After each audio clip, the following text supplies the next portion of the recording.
अंधेरी रात में,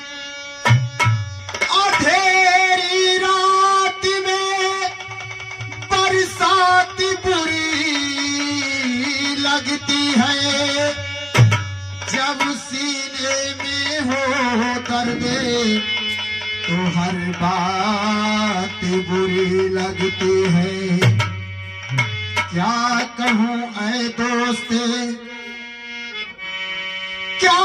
कहूँ ऐ दोस्त,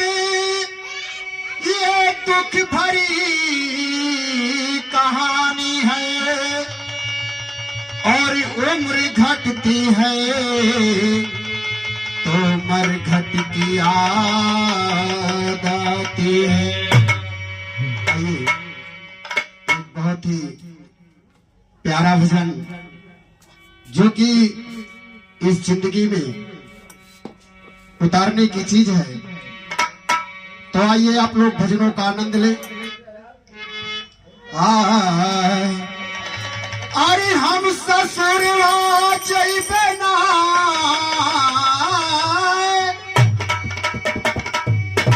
अरे हम ससुरवा जइबे ना, हम ससुरवा जइबे ना। अरे रूठल नैहर से ही मनवा, हम ससुरवा जइबे ना।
ससुरवा जइबना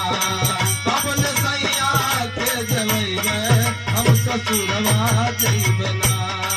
हम ससुरवा जइबना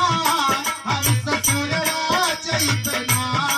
जियरा नैहर से कचानी हम ससुरवा जइबना जियर नैहर से कचाने हम ससुरवा जइबना जियर नैहर से कचाने हम ससुरवा जइबना नयन में देवे नेह के कजरा नजरा खूब लड़ैबे नयन में देवे नेह के कजरा नजरा खूब लड़ैबे नजरा खूब लड़ैबे बोले गोइया नजरा खूब लड़ैबे नयन में देवे नेह के कजरा नजरा खूब लड़ैबे नजरा खूब लड़ैबे हरि रघुबर बाबू पिया के बस में हो हरि रघुबर बाबू पिया के बस में बैठ के निर्गुण जइबे आवत मन से छोटे कइबे हम ससुरवा जइबना आवत मन से छोटे पैबे हम ससुरवा जइबना हम ससुरवा जइबना हम ससुरवा जइबना आवत मन से छूटी पैबे हम ससुरवा जइबना आवत मन से छूटी पैबे हम ससुरवा जइबना जियर नैहर से कचानी हम ससुरवा जइबना जियर नैहर से कचाने हम ससुर